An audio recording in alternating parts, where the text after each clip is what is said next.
کے نام سے منعقد کی گئی ہے۔ جیسا کہ ہم سب جانتے ہیں مالیگاؤں شہر اولیاء اللہ کو چاہنے والا عقیدت مند رکھنے والا شہر ہے۔ جب بھی مہاراشٹر میں ہندوستان بھر میں جہاں بھی اولیاء کا عرس ہوتا ہے تو مالیگاؤں جو ہے اس میں ہمیشہ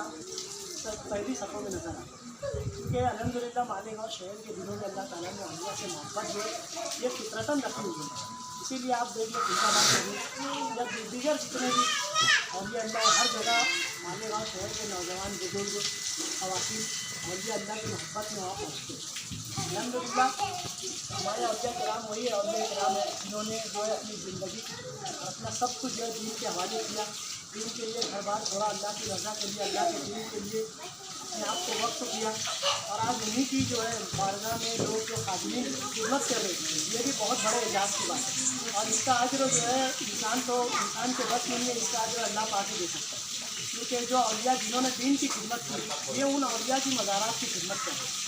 اور عقیدت مندان کی جو ہے خدمت کر رہے ہیں۔ تو میں مولانا مجددی صاحب جنہوں نے یہ مشن لے کے چلا کہ جتنے بھی مزارات اولیاء ہیں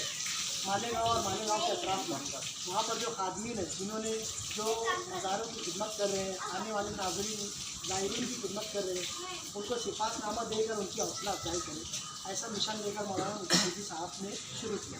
اور یقیناً یہ وقت کی ضرورت ہے جہاں پر ہم لوگوں کی کسی آنے والے لوگوں کی جو ہے صفات نامہ دیتے ہیں، ان کی تعریف کرتے ہیں، ان کا استقبال کرتے ہیں، تو یہ لوگ تو حقدار لوگ ہیں جو لوگ جو ہے اولیاء اللہ کی خدمت کر رہے ہیں۔ تو میں بہت شکر گزار ہوں کہ اللہ نے یہ موقع عنایت فرمایا، اور اللہ پاک سے دعا ہے کہ ان خدمت جو خادمین درگاہ ہے اللہ پاک نے بہترین جگہ پہنچا۔